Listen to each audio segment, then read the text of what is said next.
शिव शंकर भोले भगवान की जय। माता पार्वती की जय। मैया भवानी की जय। गौरी पुत्र गणेश की जय। नीलम दीदी की जय। हरेंद्र भैया की जय। तो हे गुरु बहिना लोग, गुरु भाई लोग, आज हम सभी लोगन के प्रणाम करतनी दोबारा। और आप लोग हमेशा जैसे सब वीडियो में आप लोग हमें प्यार देवेनी, आगे बढ़ावतनी, वही तरह से आप हमरे साथे ये वीडियो में भी आप लोग बनल रहम। जो बहिना लोग, जो भाई लोग घर से बाहर नहीं जा पावता लोग, जो कंगन पहनले बा शिव गुरु के चर्चा के, शिव गुरु के, तो वो लोग बाहर नहीं जा पावता लोग, तो आप शिव गुरु के चर्चा घर बैठल ही सुन ली और ये चर्चा के कथा पूरा जरूर सुनी। चाहे कि कोई भी काम आप लोगन के या केहू के आधा अधूरा नहीं करे चाहिए। आधा अधूरा कैले से कोनो काम बिगड़ जाला और आधा अधूरा से ज्ञान भी नहीं मिलेला। कोई भी कथा हो या कोनो काम हो ओके जरूर पूरा करी। तो ही तरह से एक कथा में भी आप लोग अगर बैठल बानी, भगवान शिव गुरु के भक्त बानी, शिव चर्चा आप लोग के मन भावता और उनका भजन आप लोग के मन भावता, शिव गुरु आपके मन भावता ने, यानी कि आपके तन मन में समाइल बाने, आप शिव गुरु के एकदम अपन गुरु मान लेले बानी और अपना के उनका शिष्य बना लेले बानी। तो शिष्य बनौले से ऐसे आप लोग के ही फायदा बाटे कि भगवान कभी भी आप लोगन के ऊपर कुछ भी कष्ट नहीं आवे दिए, आप लोगन के ऊपर हमेशा दया बरसावत रही है। तो हे गुरु बहिना लोग, आज हम बहुत सुंदर कथा लेकर आयल बनी शिव चर्चा से, जो आप लोग अगर सुनम तो आँख में आंसू आ जाई और समय के कीमत पता चल जाई कि केहू के रहत हुए कितना ओके समझे चाहिए। और ना ही जब समय निकल जाला तो आदमी ये कहला चिड़िया चुग गई खेत, तो अब पछताए क्या हो। तो वही तरह से अगर चिड़िया चुग जाई, समय यानी बीत जाई, तो ओकरे बाद से कभी भी केहू मनुष्य कितना भी आप लोग एक दूसरे से कितना भी प्रेम करी, चाहे दूगो बहन होके चाहे भाई होके, लेकिन रहत हुए केहू समझ में नहीं आवेला। दूर गईले के बाद सबके समझ में आ जाला। तो दूर गईले से अच्छा कि आप जे जिंदा बाटे, जे आपके पास में बाटे, ओके आप लोग अच्छे तरह से समझ ली और उनके जानी। तो आई आज हम यही बात पे, यही सारा जितना आपके हम बतावत तनी, यही सब बात पे हम आज एक कथा लेकर आयल बानी कि जितना हम आप लोगन के बात बतावनी है, यही सब पे एक कथा बाटे। एक छोट गुड़िया रहली, यानी कि एक छोट बिटिया रहली, बहुत सुंदर रहली, लेकिन शिव गुरु के वो बचपन से भक्त रहली। कहीं भी उनके शिव गुरु के यानी कि शिव चर्चा सुनाई दे तो बचपन से ही शिव चर्चा सुने चल जा, अपने घर के काम काज करके। एक दिन वो अपने मम्मी से कहली के मम्मी, आज हम ये पूरा काम कर देले बानी, आज हमके हे जगह पे शिव चर्चा होता, हमके सुने जाए दो। तो उनका मम्मी कहली ठीक बा बेटा जा। चल गईली वो शिव चर्चा में पहुँचली। पहुँचले के बाद से वहाँ सुनली तो शिव चर्चा में जा शिव गुरु को बहुत बड़ा भक्त रहली, लेकिन उनको तीनों सूत्र के जो शिव चर्चा से जो तीनों सूत्र होला, शिव गुरु के मंत्र के जो वो तीनों सूत्र होला, उनके पता नहीं रहल। वो सोचे कि हमके केहू ज्ञान देत तो हम ज्ञान ले लेती। तो आज वही तरह से हम तीनों सूत्र के ज्ञान देत बानी, हम भी जानत तनी और आप लोग के बतावत तनी।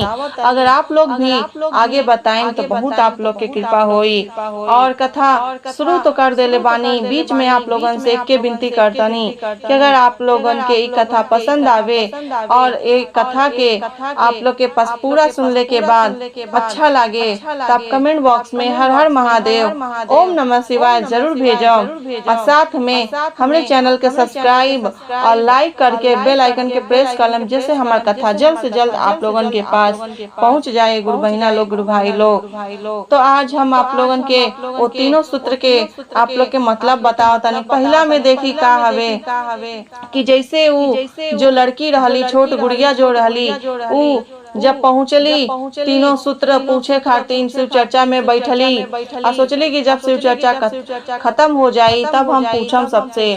तो जब शिव चर्चा में पहुँच गईली, बैठ गईली, बैठले के बाद से जब शिव चर्चा शुरू हो गई, खूब भजन कीर्तन अच्छा से भइल, कथा वार्ता सब भइल। फिर जब दया मांगे के समय आयल तो दया तो मांगे के समय आयल तो कहत का बा लोग कि अच्छा अब दया मांगल जा, ओकर बाद प्रसादी बांटल जा। जब दया मांगे के समय आई और प्रसादी बटाए लगल तो इन्हें सबके दया मांगल, ओकरे बाद से प्रसादी बटाए लगल।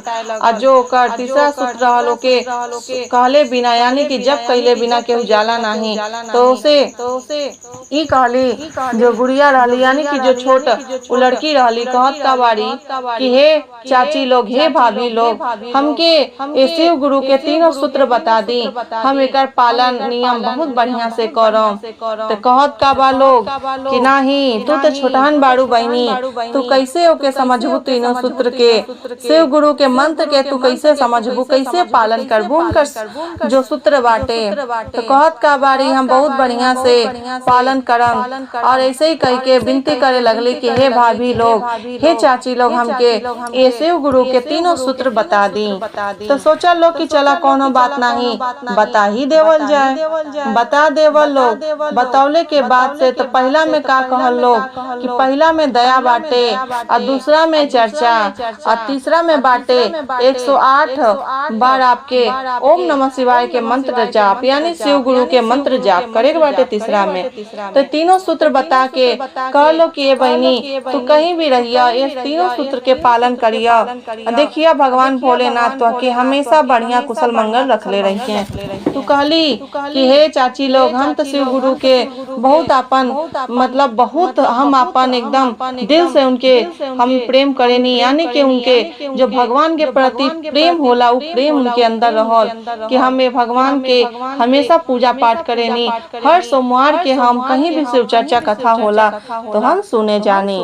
लेकिन सब लोग सोचे लगल कि छोट लड़की कैसे इतना कुछ कह लेतली, लेकिन कहल जाला गुरु बहिना लोग कि छोट हो चाहे बड़ हो, ज्ञान अगर केहू के आ जा, ज्ञान में समझ में आ जा ज्ञान, तो काम के कईल आसान हो जाला। वही तरह से छोट लड़की के ज्ञान समझ में आ गई रहल, यानी कि तीनों सूत्र उनके समझ में आ गई, तो पालन करे लगली। और धीरे धीरे अपने सियान हो गईली। जब सियान हो गईली तो शादी करे लायक उनका समय हो गई, तो उनका माँ कहली कि अब शादी कर देवल जाए।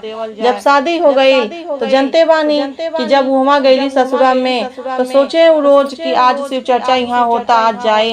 आज भी फिर सोचे कि आज यहाँ होता जाए, जिससे उनके हर सोमवार के कहीं ना कहीं सुनाई दे कि शिव चर्चा होता कहीं हमरे गांव में, अगल बगल में कहीं होके तो ढोल नगाड़ा जैसे ढोल उल बाजे तो उनके समझ में आ जा, माइक में कहीं सुनाई दे कि शिव चर्चा होता, शिव गुरु के अब यहाँ चर्चा हुई। तब सोचे बेचारी कैसे का करी, नहीं हरे रहनी हमारा माई हमके कहीं भी जाए दे, हमरे मन मुताबिक हमके कहीं भी रहे दे, पूजा पाठ होके चाहे कुछ भी होके। लेकिन अब तो ससुरा बाटे जहाँ पे हम कहीं कुछ अपने मन से नहीं कर सकेनी, ऊपर से उनका पति पियक्कर रहने, यानी कि शराब दारू पिए वाला रहने। वो कुछ भी कहे तो वो कहे कि जैसे उनका जो पति रहे वो कहे कि तो कहीं जाए के नहीं खे, जो माई कहीं उहे होई। तो उनका सास जो रली कहे तो कहीं जाए के नहीं बाटे। रोज बेचारी सोचे आज यहाँ जाए वहाँ जाए चर्चा में, लेकिन नहीं जा पावे। एक दिन ऐसे करत करत उनका जो सास रहली चल बसली, और ओकरे बाद से अब दोनों जने ये पति पत्नी बच गए लोग। और छोटे छोटे बच्चे रहने उनका दो चार ठो, तो जो दो चार ठो बच्चे रहने, यानी कि दो लड़की या दो लड़के रहने, तो दोनों लड़की या दोनों लड़कन के पालन पोषण करत हुए थोड़ा सा बढ़न हो गई ने सब। लेकिन वो बेचारी रोज सोचे कि आज यहाँ जाए कल वहाँ जाए, लेकिन नहीं जा पाए। ऐसे ही करत करत बेचारी के 10-15 साल शादी के बीत गई। अब सोचे लगली कि कैसे का करी हम, कहीं भी शिव चर्चा होला हम नहीं जा पावेनी। लेकिन एक दिन उनके घर के बगलिए में एकदम शिव चर्चा होखल मतलब शुरू भइल। जब शिव चर्चा एकदम बगलिए में शुरू भइल तब सोचली कि आज बगलिए में शिव चर्चा होता, तो आज शिव चर्चा कथा सुने हम जरूर जाएं। लेकिन अब सोचली कैसे का करी कि अभी समय बाटे, अबे इनका पापा जाइए तो जैसे कि हमार भगवान जी यानी कि पति जी आ जाइए तो वो हमके लगी है डांटे मारे। तब सोचे लगली, अब सोचत रहली तो कहली चल कुछ भी होके आज चलल जाई। चल गईली गुरु बहिना लोग के साथ है शिव चर्चा सुने। जब चल गईली तो उन्हें से आवत अली घरे ज्यो पहुँचली तो देखा तली उनका पति आयल रहने। उनका पति आई तो बाल बच्चन से पूछने कि तुहार माई कहाँ गई बाड़ी, तुहार मम्मी कहाँ गईली, ऐसे पूछने। तो कहता लो कि बगलियम जो चाची बाड़ी उन्हीं किया शिव चर्चा होता उन्हीं किया गईली है। तो कहत का बाने कि अच्छा ठीक बा, पियल तो रहबे कहीं ने, लेकिन कहने कि अच्छा ठीक बा, पहला गलती तो भगवानो माफ करे ने तो चलो हमहू माफ कर देतनी। पहला गलती माफ कर दे, लेकिन गलती नहीं रहल, भगवान के शरण में गईले गलती नहीं। लेकिन वो तो पियक्कर मनुष्य, वो पियक्कर आदमी जो समझे वाला कुछ भी नहीं रहने, जो पियले के आगे कुछ जनबे नहीं करे कि एकरे आगे भी दुनिया बा या कुछ बाटे, बस पियले में व्यस्त रहे। तो के बाद से जब पिए के मतलब पियले के भाव में रहने घर में उनकर मेहरारू अली कहली कि तुम्हार पापा आ गइल बाने का। तो कहत का बाने लइके हाँ आइल बाने। बेचारी डेरात हुए गईली और कहली कि है प्रसाद बाटे शिव चर्चा के हम लेकर आइल बानी, खा लेने। खैले के बाद से ओकरे बाद का भइल कि वहाँ रहने। फिर ओकरे बाद का भइल कि उ कहने कि अच्छा ठीक बाटे आज तो गईलू कल देखम कैसे जालू। तो का कहने दूसरे दिन जब बेचारी सोचली आज शिव चर्चा जाए पाटे तो सोचली कि आज चला तैयारी कर ली, जल्दी से खाना ना बना ली, लेकिन के खाना उना दे देली। तो कहत का बारी सोचली कि चला अब जल्दी से निकल चलल जाए, समय हो गई बस शिव चर्चा कथा कहे सुन लेके। तो जब सोचली निकलेगे तब तक का करता ने उनकर आदमी 10 किलो मछली लेके आवता ने, छोटकी एकदम छोटकी जो कहल जाले कि मतलब सीधरी मछली एकदम रहल क्योंकि फोड़ फोड़ के बनावे के ले ले। कहत का बाने है ले मछली 10 किलो मछली ते बना दे और है जितना बाटे पूरा खूब बढ़िया बने के चाहिए, अब बढ़िया नहीं बनल तो चमड़ी आज हाथ पैर तोड़ दे। ऐसे ही धमकी दे के चल गई ने। और ओकरे बाद से बेचारी सोचे लगली 10 किलो मछली कैसे बनाई अकेले। लेकिन भगवान की कृपा कि धीरे धीरे बनावत रहली या समय जैसे भइल तो शिव गुरु के जो चर्चा करे वाले बहिना लोग रहल, जो गुरु बहिना रहल लोग, तो कहता लोग कि ये गुरु बहिना चलल जाए बहनी चलल जा दुल्हनिया चलल जाए, सही कह के कहे लगल लोग। तो कहत का बारी कैसे जाई, हई हमार दे के गइल बाने पतिदेव के ना जो मछली बाटे बना दिए बढ़िया से, नहीं बना तो हाथ पैर तोड़ दिए।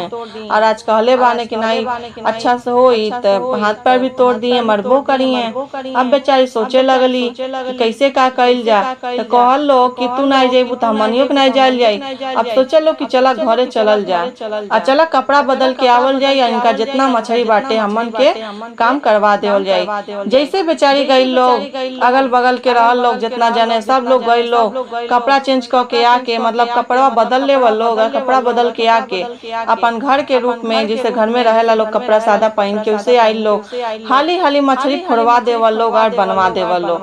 और खूब बढ़िया मतलब हमेशा से आज के मछली उनका खूब बढ़िया बनल रहल। अब बनाओ ना के इहो तैयार हो गई, वो लोग गए लोग तैयार हो गए लोग, तब तक लेके खाना मांगने के माई हमके खाना दे दे। अब बेचारी सोचे लगली का करी, सोचली चला यही लगले लोग के फिर दोबारा दोहरौनी दे दे तनी खा ली लोग। खाओ के कहली कि थरिया धो दिया लोग, हाथ मुंह धो के घर में रहिया लोग, ऐसे ही कह के बेचारी चल गई शिव चर्चा सुने। तब तक तो उनकर पति आवत ने, जब शिव चर्चा सुने चल गई रही तो उन्हें पति उनका पी के आवत ने। जनते बानी सब कि जेकरे मन में जन बैठल रही उहे बैठल रही, यानी कि जब हमरे मन में सब बैठ गइल बा तो शक केहू कितना भी करे दूर नहीं होई। वही तरह से उनके मन में उनके पति के मन में अभी रहल कि शिव चर्चा कथा कैसे सुने जा सके। जब देखली आवत ने कि बेचारा कि आके या देखा ताने कि लोग बैठल बा लोग खाओ के और हाथ मुंह धो के खेला ता लोग। तो कहता लोग ए बच्चा तुहार मम्मी कहाँ गईली। कहत का बा लोग मम्मी तो गईली शिव चर्चा कथा सुने। अब तो इनका लगल गुस्सा, कहता ने मछरिया जो लाइलनी फेंक देला सिका लगने दिसियाए लगने बोले। कहत का बाने लई के नहीं हमार मम्मी मछली बनौली अब हमेशा से बहुत अच्छा मछली आज के भइल बा कि ये पापा तू खा लो। ऐसे ही कह के कहने कि अच्छा ठीक बा जा तनी देखा तानी। जैसे गई ने तो देखत का बाने बर्तन उघाड़तन तो जौन मन में बैठल हुए उनके मन में मतलब आँखी से दिखाई दे देवल। काहे कि शिव शंकर भोले भगवान के कृपा रहल गुरु बहिना लोग, तो यही से उनके का दिखाई देवल जब बर्तन उठावा तने तो देखा तने मछली के जगह सांप बिच्छू गोजर ये सब बना के ध देले बाटे। अब तो लगने ऋषिया कहत ने देखा ने मछली के जगह सांप बिच्छू गोजर हमके खियाई लागत हमके मारल चाहत रहली। उठावने मोठान के डंडा मास के आ उठा के आ लेके पहुँचने कहने देखी कहाँ गईली बा। पूछत उछत पहुँच गई ने शिव चर्चा में। आ जैसे दुआरी पे पहुँचा तने तो उनका मेहरारू देखली। अब तो डर हो गई उनके देही में कि अब हमार हाथ पैर मुंह तोड़ दी, अब का कइल जा। तो सोचली कि अच्छा चलो ऐसे अच्छा कि अब भगवान से दया मांग लेवल जा जल्दी से। तो सब गुरु बहिना लोग कह लो कि जा जल्दी दया मांग लो, अब भगवान के दया मांग के घरे चल जाए। काहे कि हम मरी हैं तो बेइज्जती हो घर के बात घर में रही पति पत्नी के। ऐसे ही गुरु बहिना लोग समझावल लोग तो कहत का बारी कि अब भगवान से दया मांग लेता नहीं लेकिन चलता नहीं। सबसे पहले गुरु बहिना लोग तो लोग से हम विनती करता नहीं कि थोड़ा कृपा करिया लोग गुरु बहिना के लगवा और शिव शंकर गुरु भगवान के लगवा जाके बैठ गईली और लगली दया मांगे कि हे भोलेनाथ, हे शिव गुरु, अगर आज हमके ये को पैना मार देने तो तू आज हमके शरण में ले लिया। अगर बच गई नी तो तू हमार बहुत बड़ा हम तुम्हार भक्त हई, बहुत बचपन से पूजा पाठ करता नहीं हमके बचा लिया। अगर एको डंडा मरी है तो अपने शरण में तू लेकिन ले लिया हमके। यही तरह से बेचारी कहली। अब वो मनने नहीं लेके ते मोटहन डंडा आ घसीटत हुए अपने मेहरारू को वहाँ से लेके जाके खूब मार मारने हाथ पैर तोड़ देने और कहत का बाने तो के देहनी मछलिया बना के ते बनौले नहीं है और ते काहे छोड़ के चलिए ले सांप जड़ बिच्छू यानी कि ते हमके सांप खिएबे गोजर खिएबे बिच्छू खिएबे आइए हम खा लें तो मर नहीं जाए ते हमके मुआवल चाहतले। तो कहत का बारी हम इतना अच्छा मछली बना के गईनी है और रउआ के दिखाई नहीं देवल है कि मछली है। तो कहत का बाने चला उठाव देखा वो का हवे। जैसे उठावा ताली बेचारी उनके मछली दिखाई देता और उनके अब वो समय सांप बिच्छू गोजर दिखाई देले रहल। ए समय उन्हों के अब मछली दिखाई देता जैसे बनौले रहली। अब ते सोचे लगने कि का होता हम उठौनी है तो सांप बिच्छू गोजर दिखाई देला से और हमार मेहरारू उठौला से तो खाए के मछली दिखाई देता। अब कहने कि अच्छा ठीक बा मछली ते बनौले हवे तो कैसन बाटे। तो सब लेके कहने बहुत सुंदर बनल बा पापा, हमेशा से यानी कि हर बेरिए से अच्छा बनल बा। कहत का बाने अच्छा ठीक बा चल, लेकिन अब तो इतना मार देले रहने कि बेचारी वही दर्द में आही माई आही दादा करत हुए। अब उनका प्राण कहले रहली कि हमके एको डंडा मार दिए तो हे शिव गुरु अपने चरण में आप हमके मतलब ले ले, यानी कि आप अपने चरण में हमके जगह दे दे। तब भगवान उनका प्राण तो ले लेना तुरंते।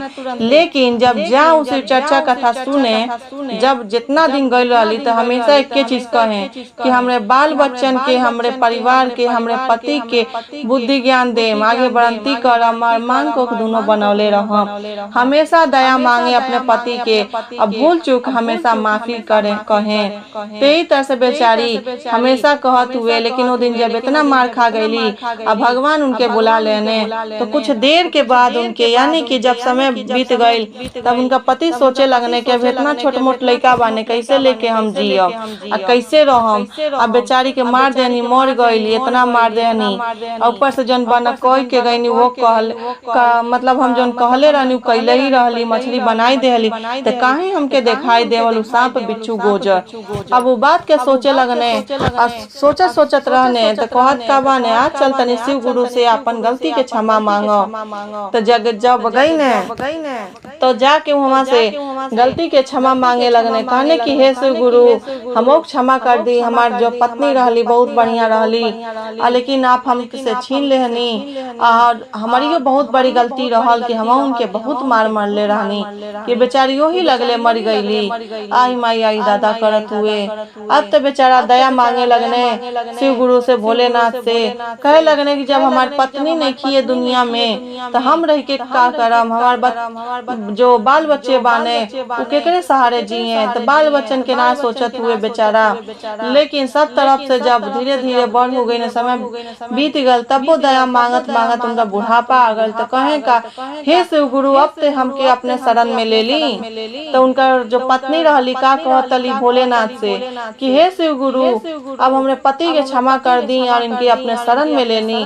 काहे कि वो अब अपने बाल बच्चन के विवाह कर देले रहने, सब अपने घरे चल गए रहने। दोनों लड़की या दोनों लड़की जो लड़का रहने उनका शादी करके पतो आ गई। अब उनके ऐसा लागे कि जैसे हम धरती के बोझ हो गए बानी। अब दया मांगने और कुछ दिन के बाद उनके भगवान अपने पास बुला लेने।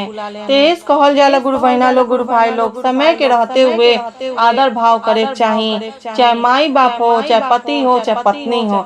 पति अगर अच्छा बाने चाहे बुरा बाने तो समय रहत हुए उनके भी समझे चाहिए। समय रहत अगर पत्नी खराब वाली चाहे अच्छा वाली उनके भी समझे चाहिए। तो समय के अनुसार चाहे कुछ भी हो, चाहे केहू हो, मतलब लोगन में यानी कि मनुष्य में, लेकिन समझे के हमेशा चाहिए कि समय रहत हुए कभी भी केहू के बिसरावे के नहीं चाहिए। तेई से आप लोगन से विनती बा, माता पिता हो चाहे केहू, आप लोग बिसराए नहीं। तब एक कथा के मैं समाप्त करतनी और आपसे विनती करतनी कि आप लोग हमार सहायता जिसे करतनी उसे करत रहो और हमरे चैनल में, हमरे वीडियो में यानी कि हमरे परिवार में जुड़त रहो। तो आप लोगन से विनती बा, अगर आप लोग के कथा पसंद आए लोग तो लाइक एंड सब्सक्राइब जरूर कर लें। धन्यवाद।